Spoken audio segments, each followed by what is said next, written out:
Olá! No vídeo de hoje a gente conversa um pouco sobre Dias de Abandono, da Helena Ferrante. A narradora desse livro é uma mulher chamada Olga, e essa mulher leva uma vida aparentemente bastante comum. Então ela mora em um apartamento com seu marido, com seus 2 filhos e com seu cachorro. Aí tudo vai muito bem, até que um dia, sem mais nem menos, depois de um almoço, o marido dela, Mário, chega pra ela e fala que quer ir embora de casa, que quer terminar aquele relacionamento. Assim, sem mais nem menos. Ela não entende nada, ele também não dá muitas explicações, só fala que aquilo ali não dá mais pra ele, pega suas coisas e vai embora. Assim, sem mais nem menos, não deixa contato, não se despede dos filhos, simplesmente pega as suas coisas e vai embora dessa casa. Aliás, que ódio desse homem, meu Deus, nojento, irresponsável, enfim. E isso tudo já acontece na primeira página do livro. Assim, literalmente a primeira página, ele já fala pra ela que quer deixá-la e vai embora, e a gente acompanha a vida da Olga a partir desse acontecimento. Então, primeiro ela tem aquela fase de negação. Como foi algo muito do nada, repentino, ela pensa, não, daqui a pouco ele volta, eles já tinham tido alguns outros momentos, assim, delicados no relacionamento e sempre voltou. Mas, conforme os dias vão se passando, ela vê que daquela vez pode ser que seja real, que ele realmente não pretende voltar. E aí ela começa a revisitar esse relacionamento, né? Ela volta nos anos e aí vê o que ela podia ter feito, o que será que ela fez que causou aquilo. E isso da Ferrante retratar esse momento, acho que muitas mulheres conseguem se identificar, porque é muito comum quando um relacionamento acaba que a mulher se sinta culpada de alguma maneira e procure ver onde é que ela errou, né? Quando muitas vezes essa mulher não é a que tá errada. Às vezes é simplesmente não estava mais dando certo e não necessariamente a culpa era dela. Não tinha nada que essa mulher pudesse fazer para reverter isso, mas ainda assim muitas mulheres se sentem culpadas da mesma maneira. Mas quando ela percebe que esse abandono é real e quando ela não consegue achar nenhum motivo que justifique a atitude repentina do marido, ela começa a entrar numa espiral de sofrimento que dá muita angústia de ler. E aí a gente passa a conhecer um pouquinho melhor a Olga. A gente vê que ela sempre foi uma pessoa muito contida, muito educada, muito polida, nunca quis ser vista como alguém escandalosa, e essa mulher tem um fantasma, digamos, da infância dela em Nápoles. Inclusive isso é um tema aparentemente bastante recorrente nas obras da Ferrante, né? Esse fantasma de Nápoles que muda de figura, mas continuando. Esse fantasma aqui assume a forma da vizinha dela, que era uma mulher que também tinha uma vida bem pacata, até que foi abandonada pelo seu marido.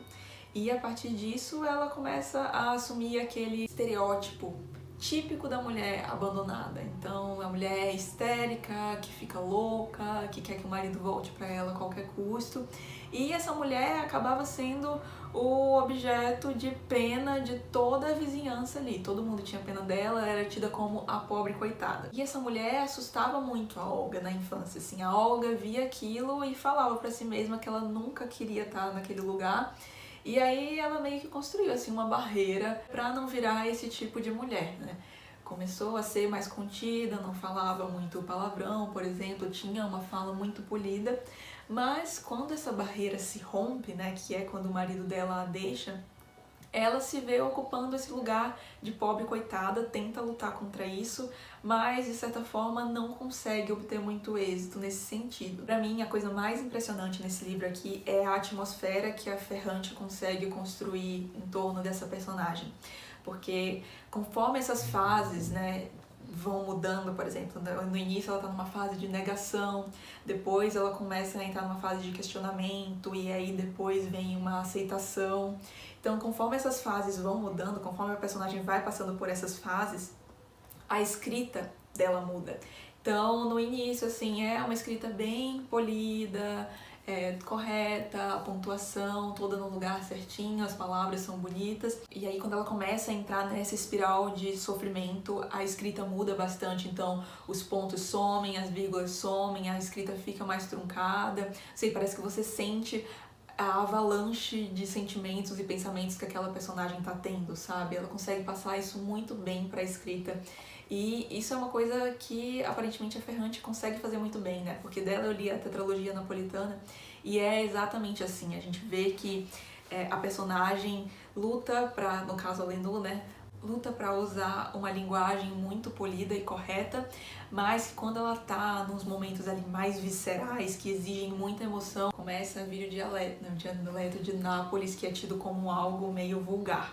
E aqui é a mesma coisa que a gente tem, começam a vir palavras chulas e o leitor também vê essa mulher entrar numa espécie de desconexão com a realidade. Então ela passa a não compreender acontecimentos básicos, passa a não dar conta de tarefas que ela conseguia fazer com muita maestria. Parece que ela vive imersa em uma abstração, mas essa narrativa é tão bem construída que o leitor se sente como ele estivesse na mesma situação que essa personagem, sabe? Ela consegue transparecer muito bem essa confusão, esse desespero. Por isso eu recomendo que você escolha muito bem o momento que você vai ler esse livro aqui. Caso você esteja vendo esse vídeo num futuro muito distante, hoje é dia 10 de maio de 2020, a gente está em meio a uma pandemia global causada por um vírus e particularmente aqui no Brasil a gente está vivendo uma situação bem angustiante porque a gente tem o chefe de estado que fecha os olhos aos problemas que a população está enfrentando, mas não vou me aprofundar muito sobre isso.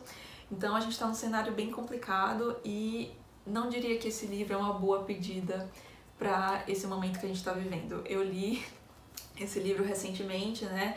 E assim, a gente já tá angustiado com o momento atual e ler algo tão visceral assim, tão angustiante, eu realmente acho que existem momentos melhores para ler isso aqui, mas vale muito a pena. E eu vi algumas críticas em relação a esse livro, principalmente pelo fato de ele ir numa contramão das obras que a gente vem tendo atualmente, então com um maior empoderamento, protagonismo feminino, porque aqui a gente tem uma mulher que abriu mão dos seus sonhos, ela tinha o sonho de ser escritora, né, até tinha escrito algumas coisinhas, para viver em função da família dela, né, abriu mão dos sonhos dela para construir, ajudar o marido a construir a carreira dele, para criar esses filhos. E não é muito que a gente vê nas obras recentemente. Mas por muito tempo as mulheres foram criadas visando esse papel de mãe e de esposa. Tem mulheres que até desejam esse papel e isso não tem problema nenhum.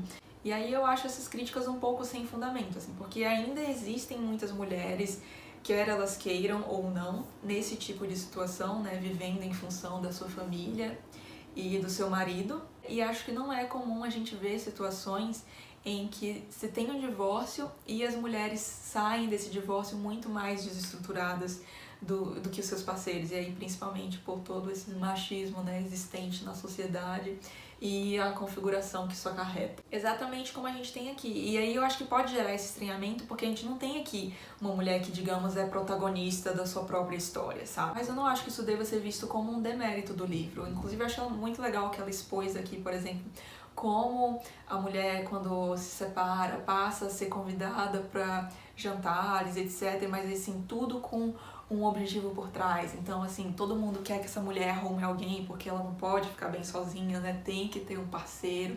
Ela retrata isso aqui. Também retrata como, na maioria das vezes, toda essa carga de filhos, de cachorro, de cuidar da casa, acaba recaindo sobre a mulher.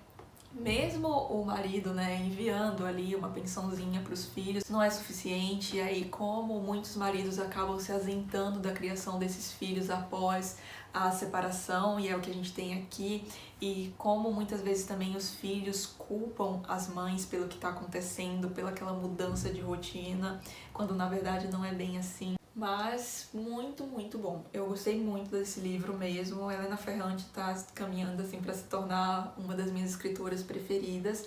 Só recomendo que de verdade você tenha cuidado com o momento que você vai escolher ler isso aqui. E aí, acho que da Ferrante eu ainda tenho o Franto Malha aqui para ler, que é o livro que é um compilado de cartas, né?